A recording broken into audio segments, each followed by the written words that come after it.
Hello नमस्कार साथियों, कैसे हैं आप सभी लोग। उम्मीद है सभी लोग बहुत ही अच्छे होंगे। जैसा कि आपको पता है कि हम अपनी इस ईवीएस की क्लास में करते हैं अपने वो क्वेश्चंस जो हमारे 2021 और 22 में पूछे गए थे। ईवीएस के वही क्वेश्चन हम लोग करते हैं जो आपकी एनसीईआरटी बुक से पूछे गए थे। कहने का मतलब है सिर्फ 15 क्वेश्चंस करते हैं और आपको ये दिखाते हैं कि आपके वो क्वेश्चंस आपकी बुक में कहाँ से आए थे और किस किस चैप्टर से आए थे, किस किस क्लास से क्वेश्चन आपके लिए गए थे। तो आज हम करने वाले हैं अपनी 8 जनवरी का पेपर। कब का करेंगे? 8 जनवरी का पेपर करेंगे ईवीएस का। तो चलिए देर न करते हुए शुरू करते हैं क्लास को। क्लास को शुरू करने से पहले सभी लोग एक बार सेशन को अपने साथियों के पास शेयर कर दिए और वीडियो को लाइक कर लीजिए। तो चलिए देखते हैं पहला क्वेश्चन। आज का पहला क्वेश्चन है, पृथ्वी ग्लोब जैसी गोल है। पृथ्वी कैसी है? ग्लोब जैसी गोल है। नीचे दिए गए किस देश के व्यक्ति पृथ्वी पर हमारे सापेक्ष उल्टे खड़े हैं? आपको बताना है कि हमारी जो पृथ्वी है वह कैसी है, ग्लोब की तरह गोल है। नीचे दिए गए ये देखिए 4 देश हैं, ऑस्ट्रेलिया, अर्जेंटीना, इंडोनेशिया और युगांडा। इनमें से ऐसा कौन सा देश है जो हमारे सापेक्ष उल्टा खड़ा हुआ है? आपको ये बताना है। सभी लोग इसका आंसर कर दीजिए जल्दी जल्दी से। आपकी ये शिफ्ट है 8 जनवरी की ईवीएस का पेपर जो हुआ था उसकी। तो चलिए देखते हैं क्वेश्चन कहाँ से आया था। अगर किसी ने इसका ऑप्शन सही कर लिया है तो बड़ी अच्छी बात है, अगर नहीं कर पाए हैं तो सबसे पहले देखते हैं क्वेश्चन आया कहाँ से था। क्वेश्चन आपकी ईवीएस की बुक से आया था क्लास 5 से। कहाँ से आया था? क्लास 5 से आया था। एक लड़का है और एक लड़की, ये दोनों आपस में बात कर रहे हैं। देखिए, शाहमीर ग्लोब के नीचे की ओर दिखाते हुए कहा, तो फिर यहाँ कोई नहीं रहता। ये लड़का है शाहमीर, इसने कहा, ये देखिए उंगली रख रखी है नीचे की तरफ और कह रहा है क्या इस तरफ नीचे की तरफ कोई नहीं रहता? तो लड़की क्या बोल रही है? उजेरा बोल रही है यहाँ भी लोग रहते हैं, यहाँ ब्राज़ील और अर्जेंटीना है। लड़का पूछ रहा है कि जो हमारे उल्टा है, मतलब विपरीत दिशा में है, वहाँ पर कोई नहीं रहता क्या? तो लड़की कह रही नहीं रहते हैं। यहाँ पर कौन कौन है? ब्राज़ील है और अर्जेंटीना है। तो आप लोग याद रखना, जब भी आपसे उल्टा पूछा जाएगा तो वहाँ पे 2 ऑप्शन रहेंगे, या तो ब्राज़ील या तो अर्जेंटीना। अधिकतर क्या रहता है? अर्जेंटीना रहता है। ब्राज़ील भी रह सकता है, दोनों में से एक ही ऑप्शन आपको वहाँ पर दिया जाएगा। तो लड़का कह रहा है कि यहाँ क्या लोग उल्टे खड़े होंगे? ये लोग गिर क्यों नहीं जाते? जब वो लड़की कह रही है कि नहीं, हमारा जो भारत है इसके उल्टे साइड में भी, यानी कि ग्लोब के नीचे की तरफ भी लोग रहते हैं। तो लड़के ने कहा कि यहाँ पर लोग कैसे खड़े होंगे? उल्टे खड़े हैं क्या? अगर उल्टे खड़े हैं तो गिरते क्यों नहीं है? इस प्रकार से ये लोग आपस में वार्तालाप कर रहे हैं। तो क्वेश्चन आपका सीधे यहाँ से लिया गया था क्लास 5 की ईवीएस की बुक से। तो इस क्वेश्चन का जिन लोगों ने ऑप्शन नंबर 2 किया था उनका सबका हो जाएगा सही। क्या हो जाएगा? अर्जेंटीना बिल्कुल सही ऑप्शन हो जाएगा। 2 में से एक ऑप्शन दिया रहेगा, या तो अर्जेंटीना या तो ब्राज़ील। अधिकतर संभावना होती है कि अर्जेंटीना ही दिया जाता है आपके ऑप्शन में। तो चलिए चलते हैं अपने अगले क्वेश्चन पर। क्वेश्चन नंबर 2 है। क्वेश्चन पर चलने से पहले जल्दी से शेयर करिए वीडियो को। आप लोग शेयर नहीं करते हैं क्लास को, एक बार शेयर कर दीजिए, क्योंकि इससे बेहतरीन क्लास पूरे यूट्यूब पर कहीं भी नहीं मिलेगी आपको। क्वेश्चन तो हम करवा ही रहे हैं प्रीवियस के साथ साथ में आपको ये भी दिखाते हैं कि कहाँ से आपका क्वेश्चन लिया गया है, जिससे आपको ये पता चलता है कि हाँ हमारी एनसीईआरटी बुक से क्वेश्चन भी बनते हैं और कहाँ कहाँ से बनते हैं आपको ये भी पता चलता है। तो जल्दी से शेयर करिए और वीडियो को लाइक कर दे। चैनल पर नए जुड़े हैं तो चैनल को जरूर सब्सक्राइब कर लीजिएगा। देखते हैं क्वेश्चन नंबर 2। क्वेश्चन नंबर 2 है, पोचमपल्ली एक शहर है। क्या है? पोचमपल्ली एक शहर है जहाँ के अधिकांश परिवार बुनाई का कार्य करते हैं। पोचमपल्ली शहर है जहाँ पर अधिकांश लोग किसका कार्य करते हैं? बुनाई का कार्य करते हैं। और एक विशेष प्रकार का वस्त्र जिसे वह बुनते हैं पोचमपल्ली कहलाता है। शहर जहाँ सुंदर चमकदार रंगों की साड़ियाँ बनती हैं किस राज्य का भाग है? आपको बताना है कि पोचमपल्ली जो शहर है यह किस राज्य का भाग है। तो सभी लोग बता देंगे एक बार, इसका सही आंसर क्या हो जाएगा। पहला ऑप्शन है केरल, दूसरा है कर्नाटक, तीसरा है तमिलनाडु, जबकि चौथा ऑप्शन है तेलंगाना। तो बताइए पोचमपल्ली किस शहर का गांव है? सभी लोग बताएंगे इसका सही आंसर क्या हो जाएगा। अगर आप लोगों ने इसका ऑप्शन कर लिया है तो इसका ऑप्शन जिन लोगों ने सही किया होगा उनका हो जाएगा ऑप्शन नंबर 4। क्या होगा? तेलंगाना हो जाएगा। पोचमपल्ली जो आपका गांव है ये कहाँ पर है? ये आपका तेलंगाना में पाया जाता है। तो चलिए देखते हैं क्वेश्चन आया कहाँ से था आपका। ये देखिए आपकी एनसीईआरटी बुक से आया था। क्वेश्चन लिखा है, मुख्तारपुर गांव में रहने वाले वाड़ी और प्रसाद के घर में रंग बिरंगे धागों का ढेर लगा रहता है।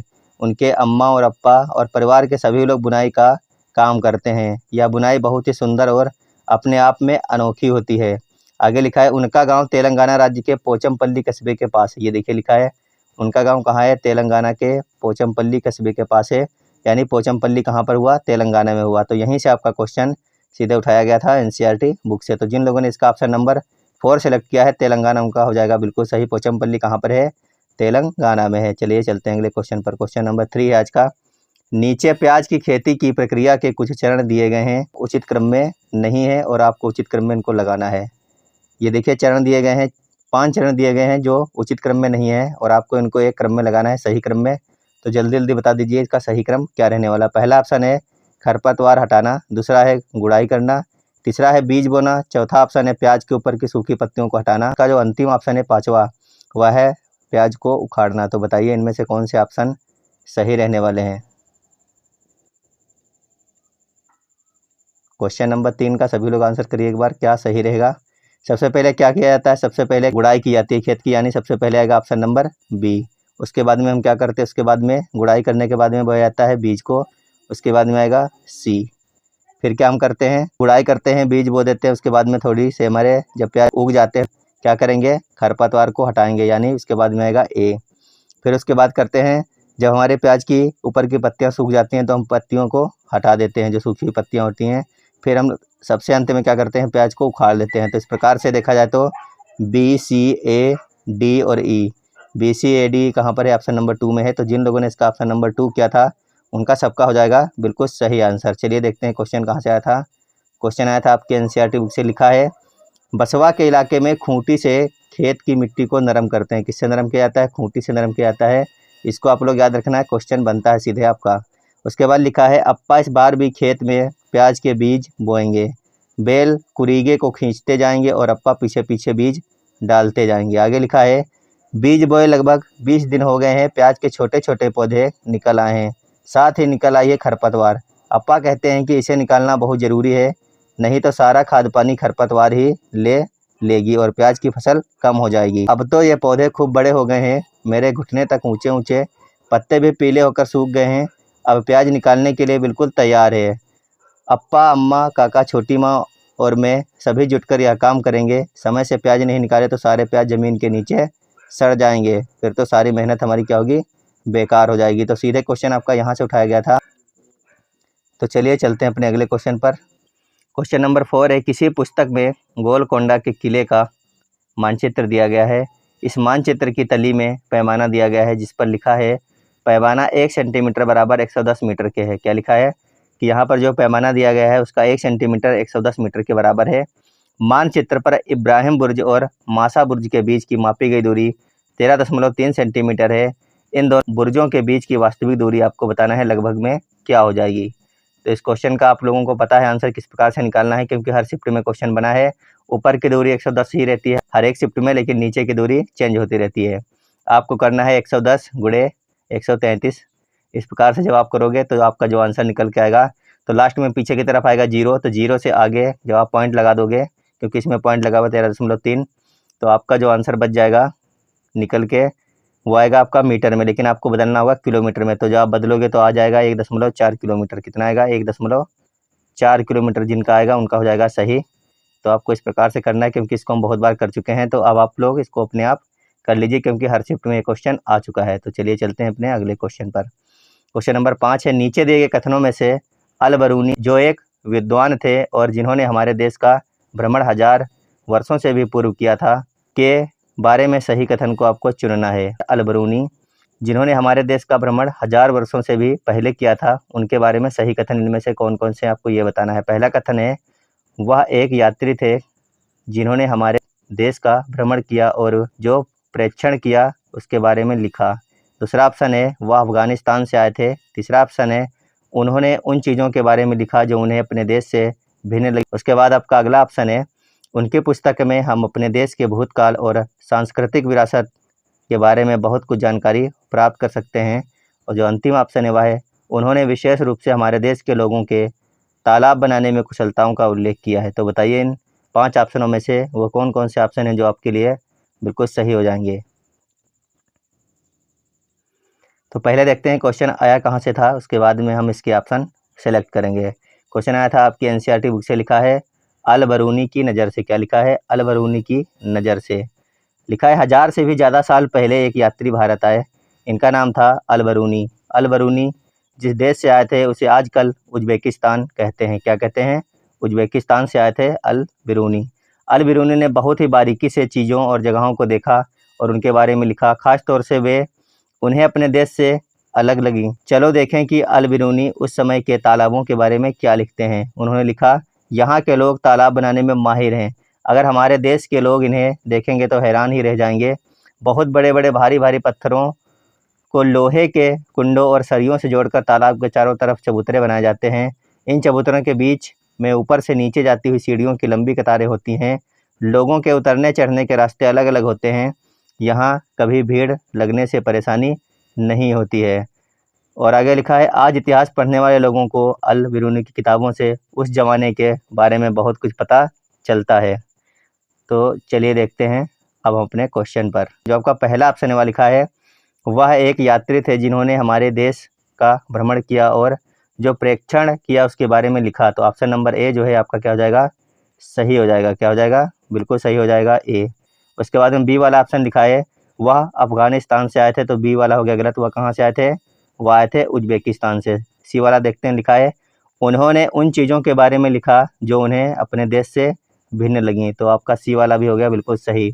डी लिखा है, उनकी पुस्तक से हम अपने देश के भूतकाल और सांस्कृतिक विरासत के बारे में बहुत कुछ जानकारियाँ प्राप्त कर सकते हैं। तो डी वाला भी सही है। और उसके बाद में अंतिम आपका ऑप्शन है, उन्होंने विशेष रूप से हमारे देश के लोगों के तालाब बनाने में कुशलताओं का उल्लेख किया है। तो ये भी आपका हो गया बिल्कुल सही। तो ए सी डी ई जहाँ पर होगा वो हो जाएगा ऑप्शन आपका बिल्कुल सही। तो ए सी डी ई देखिए ऑप्शन नंबर 3 में जो है सिर्फ यहाँ पर दिया हुआ है। तो आपका ऑप्शन नंबर 3 जो है बिल्कुल सही हो जाएगा। ए सी डी ई ऑप्शन इसके सही थे।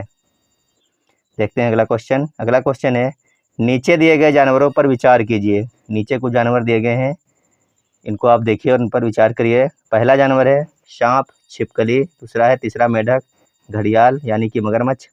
अब नीचे दिया गया निम्नलिखित में से वह विशेषता चुनिए जो इन सभी जानवरों में पाई जाती है।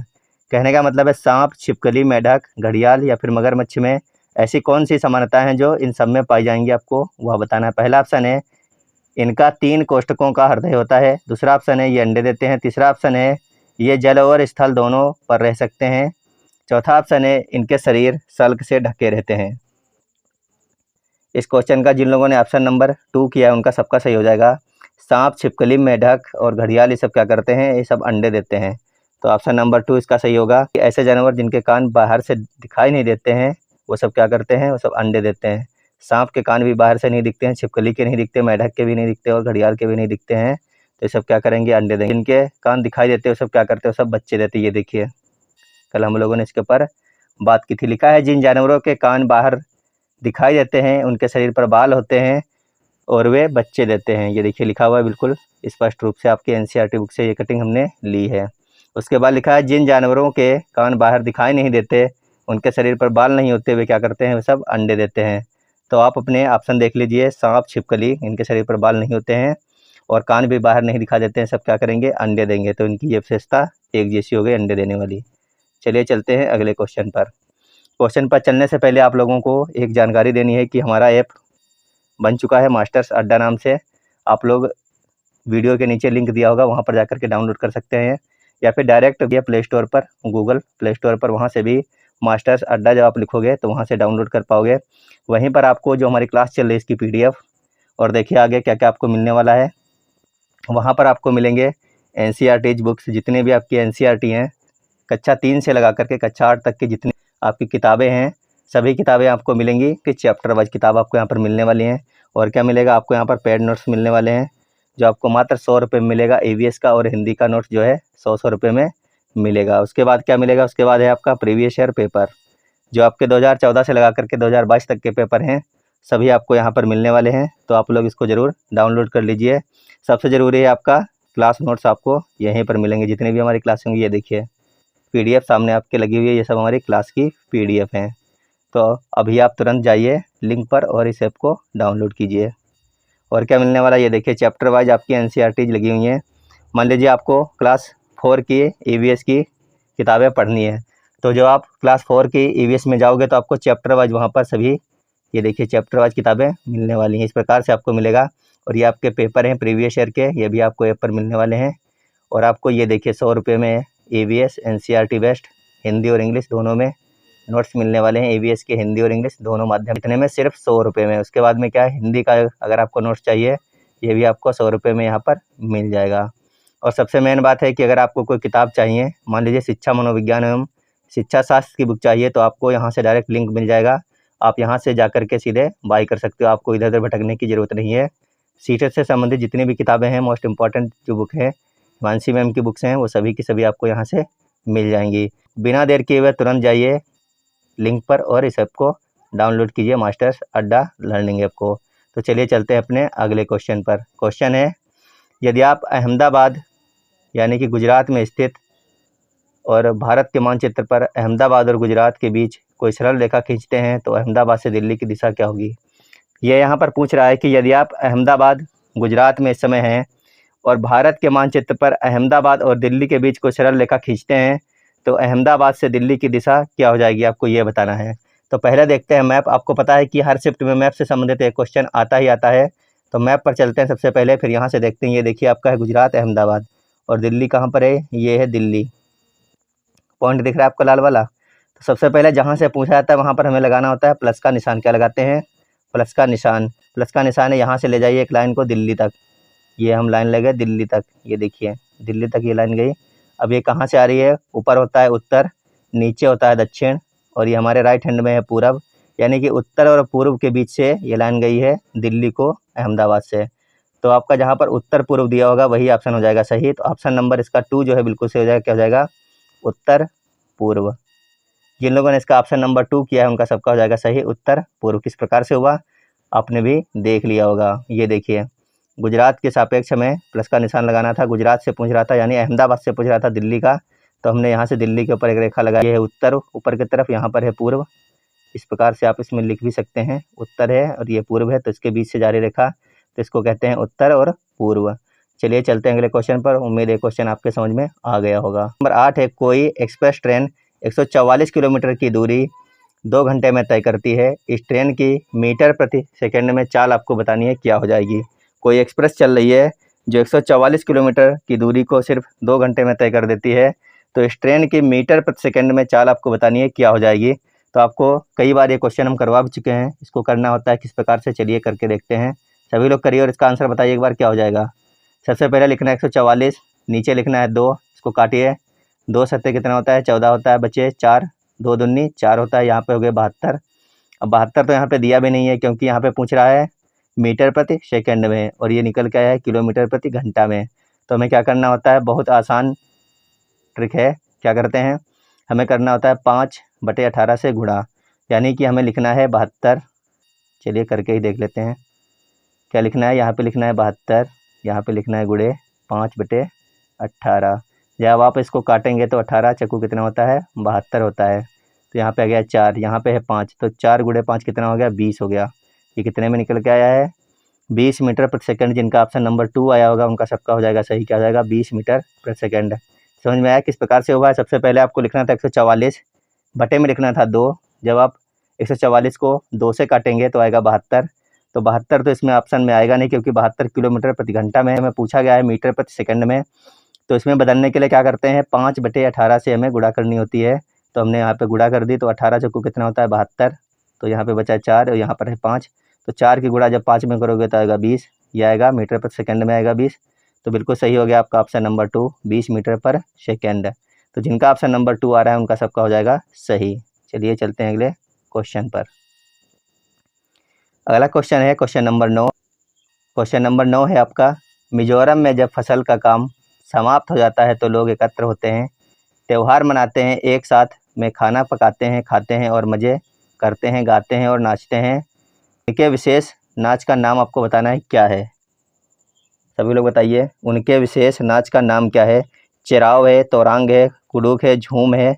सभी लोग बताएंगे क्या है। कुडुक क्या है, झूम क्या है, झूम खेती है, कुडुक भाषा है। तो इसका ऑप्शन नंबर 1 जिन लोगों ने किया होगा, चिराव। कहाँ का है ये, मिजोरम का नृत्य है चिराव। कहाँ का है, मिजोरम का। देखते हैं कहाँ से आया था। ये देखिए आपके सामने कटिंग लगी है, लिखा है मिजोरम में खेती की लॉटरी, यहाँ से आया था। नीचे देखिए क्या लिखा है, फसल पकने पर गांव में बहुत बड़ा त्यौहार मनाया जाता है। ये देखिए सब साथ में खाना पकाते हैं, खाते हैं और मज़े करते हैं, चिराव नाच भी करते हैं। ये देखिए लिखा हुआ चिराव नाच भी करते हैं। कब करते हैं, जब फसल पक जाती है तब। तो क्वेश्चन आपका सीधे यहाँ से उठाया गया था। तो इसका ऑप्शन नंबर 1 जो है बिल्कुल सही हो जाएगा, चिराव। तो चलिए चलते हैं अपने अगले क्वेश्चन पर। क्वेश्चन नंबर 10 है, पक्षियों की एक स्पीशीज यानी कि प्रजाति है जिसका नर पक्षी सुंदर सुंदर घोंसले बुनता है और मादा पक्षी उन सभी घोंसलों को देखती है। उनमें से वह उसे चुनती है जो उसे सबसे अच्छा लगता है। और उसी में अंडे देती है। पक्षियों की इस प्रजाति यानी कि स्पीशीज का नाम क्या है? कोयल है, वीवर पक्षी है, शकरखोरा है या फिर बसंत गौरी है? तो बता दीजिए सभी लोग। क्वेश्चन रिपीटेड है आपका, ये 2 बार और कम से कम बन चुका होगा आपकी पीछे की शिफ्टों में। इसका सही ऑप्शन क्या हो जाएगा? तो चलिए देखते हैं क्वेश्चन कहाँ से आया था। क्वेश्चन आया था, ये देखिए आपकी एनसीईआरटी बुक से, लिखा है वीवर पक्षी। यहाँ पे देखिए ऑप्शन आपका हो जाएगा वीवर पक्षी। लेकिन इसकी विशेषता क्या होती है? लिखा है, क्या तुम वीवर पक्षी के बारे में यह बात जानते हो? सभी नर वीवर पक्षी अपने अपने घोंसले बनाते हैं। मादा वीवर उन सभी घोंसलों को देखती है, उनमें से जो सबसे अच्छा लगता है उसमें ही वह अंडे देती है। तो इस क्वेश्चन का सही आंसर हो गया ऑप्शन नंबर 2। क्या हो गया? वीवर पक्षी जिन लोगों ने सिलेक्ट किया था उनका सबका सही आंसर हो जाएगा ऑप्शन नंबर 2। चलते हैं अगले क्वेश्चन पर। अगला हमारा क्वेश्चन है क्वेश्चन नंबर 11। भारत में केंद्र शासित प्रदेशों की संख्या कितनी है? आपको बताना है। जितने भी हम आपको कटिंग दिखा रहे हैं ये सभी हमने अपने ऐप से लिए, जो हमारे नोट्स हैं एवीएस के, वहाँ से हम लेकर के आते हैं। आप देख लीजिए कि नोट्स कितने आपके लिए लाभदायक हो सकते हैं। आपको पता है कि हमारा जो एग्ज़ाम होता है सीटेट का, पिछले 3 सालों से सिर्फ एक बार हो रहा है। तो ऐसा ना हो कि आपके हाथ से मौका निकल जाए। हो सकता है कि अगले साल कोई आपको नई टीचर की भर्ती, बड़ी कोई भर्ती देखने को मिल जाए और आप सीटेट पास ही ना कर पाएँ, तो आपसे चूक हो जाए। इसीलिए कह रहे हैं कि आप जल्दी से जाइए, ऐप को डाउनलोड कीजिए। क्वेश्चन क्या था? भारत में केंद्र शासित प्रदेशों की संख्या कितनी है? इस समय पूछा गया है। जब क्वेश्चन आपका आया था पिछले साल तब पूछा गया था कितनी है। 6 है, 7 है, 9 है, 11 है। आपको बता दें कि इस समय वर्तमान में भारत में 8 केंद्र शासित प्रदेश हैं, लेकिन जब ये क्वेश्चन बना था तब इसमें 9 दिए गए थे। 9 जो कि हमारे 5 से 6 महीने तक 9 केंद्र शासित प्रदेश भी रहे थे। तो इसका जो सही आंसर हो जाएगा ऑप्शन नंबर 3। कितने हैं? 9 थे उस समय। तो इसका ऑप्शन नंबर 3 जो है सही हो जाएगा 9। देखिए कौन कौन से थे 9।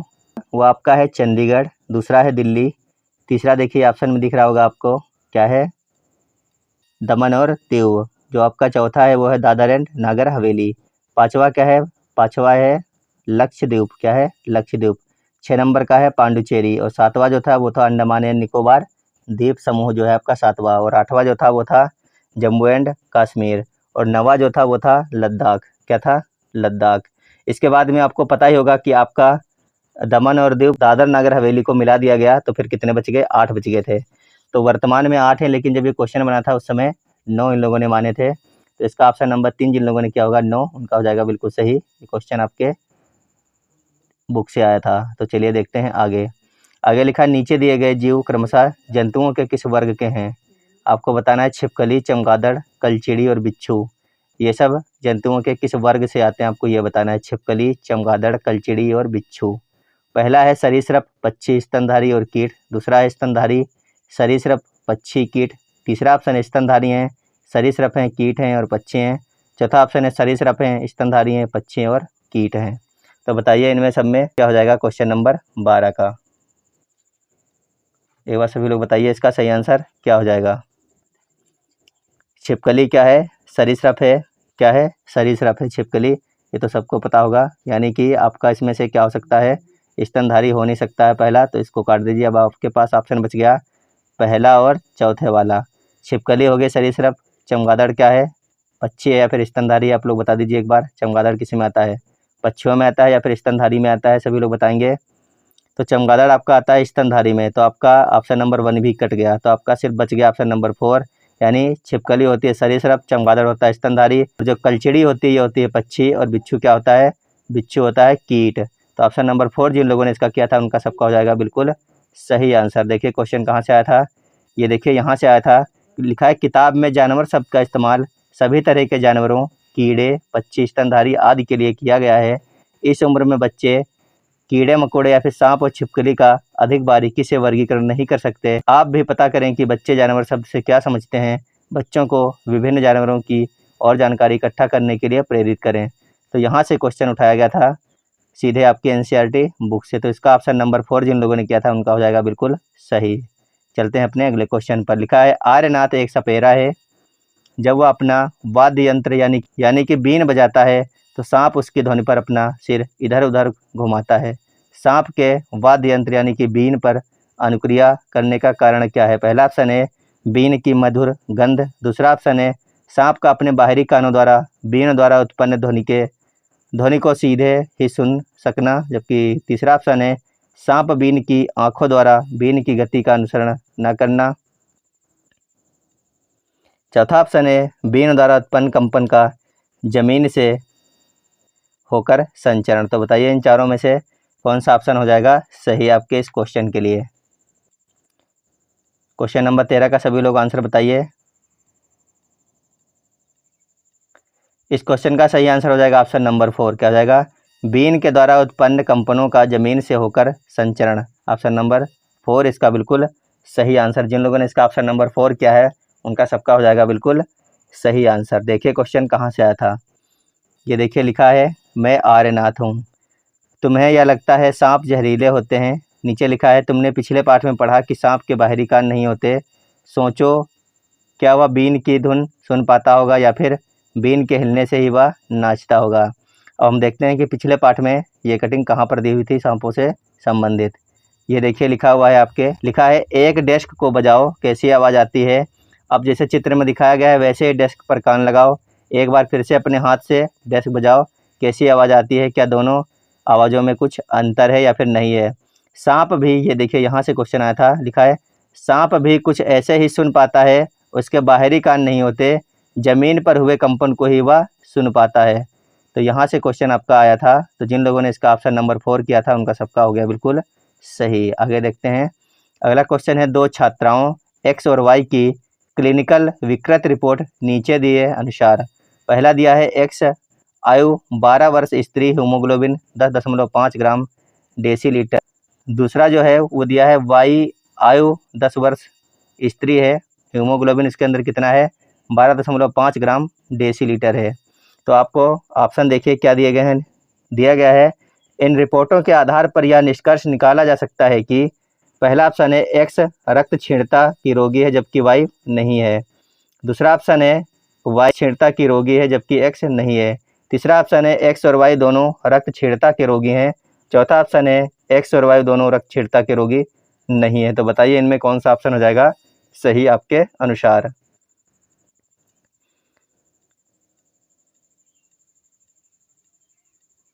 इस क्वेश्चन का जिन लोगों ने ऑप्शन नंबर 1 किया है उनका सबका हो जाएगा सही। क्या होगा? इस रिपोर्ट के अनुसार एक्स जो है रक्त क्षीणता की रोगी है जबकि वाई नहीं है। क्या हो जाएगा? एक्स रक्त क्षीणता की रोगी है जबकि वाई जो है वह नहीं है। क्यों नहीं है? तो चलिए देखते हैं क्वेश्चन कहाँ से आया था। ये देखिए लिखा हुआ है, अनीमिया क्या है। डॉक्टर ने कहा कि खून में हीमोग्लोबिन या आयरन की कमी है। डॉक्टर ने ताकत की दवाई दी, गुड़, आंवला और हरी पत्तेदार सब्जियां जरूर खाने के लिए कहा। यहाँ पर देखिए आपके सामने दो रिपोर्ट दी हुई है। यहाँ पे लिखा है नॉर्मल क्या होती है 12 से लेकर के 16 है नॉर्मल होता है। ये देखिए लिखा है 12 से 16। यहाँ पर ये जो लड़की है इसका कितना है, इसके अंदर है 8। कितना है 8 है। होमोग्लोबिन होना कितना चाहिए 12 से 16 होना चाहिए। अब हम अपने क्वेश्चन पर आते हैं। नॉर्मल आप लोगों ने देख लिया 12 से 16 जो होता है वो होता है नॉर्मल के बीच में। नॉर्मल मतलब उसको कोई दिक्कत नहीं है। अगर इससे कम होगा तो उसको दिक्कत होगी, 2.5 है तो भी इसको दिक्कत है। अब आप लोग अपने क्वेश्चन पर आइए। देखिए क्वेश्चन में क्या कह रहा है। क्वेश्चन में कह रहा है कि एक्स जो है 12 वर्ष की स्त्री मतलब कि लड़की है, होमोग्लोबिन कितना है 10.5 है जबकि होना कितना चाहिए 12 से 16 के बीच में होना चाहिए, यानी इसके अंदर कम है, यानी इसको दिक्कत है एक्स को। वाई जो है ये 10 वर्ष की लड़की है, इसके अंदर होमोग्लोबिन है 12.5, कितना है 12.5 ग्राम डेसीलीटर, यानी कि 12 से 16 के अगर बीच में है, 12 से 16 के बीच में है तो वो नॉर्मल है। तो वाई क्या है नॉर्मल है क्योंकि इसको बीमारी नहीं है। क्यों? क्योंकि इसका 12.5 है यानी 12.5 है। कहने का मतलब है 12 से ज़्यादा है। और 12 से 16 के बीच में अगर किसी का है होमोग्लोबिन तो वो नॉर्मल होगा, और अगर उससे कम है तो उसके अंदर बीमारी होगी। इसीलिए हमने ऑप्शन नंबर 1 इसका सही किया था कि एक्स जो है वो रक्त क्षीणता की रोगी है जबकि वाई क्या है नॉर्मल है, इसीलिए वाई नहीं है। तो ऑप्शन नंबर 1 जिन लोगों ने इसका सिलेक्ट किया था उनका सबका हो गया बिल्कुल सही। आज का अंतिम क्वेश्चन है क्वेश्चन नंबर 15। स्थानों के साथ उस क्षेत्र के गाँवों के सामान्य घरों के सही विवरण का मिलान कीजिए। लिखा है मोलान गाँव असम, लिखा है लद्दाख, मनाली, राजस्थान। आपको मिलान करना है कि किसका कौन सा सही हो जाएगा। तो सभी लोग चलिए मिलान कर दीजिए इसका, बताइए कौन सा ऑप्शन सही होगा। ये सारे क्वेश्चन बहुत बार कर चुके हैं, बताने की ज़रूरत नहीं पड़ेगी आप लोगों को। फटाफट कर दीजिए इसका क्या सही रहने वाला है।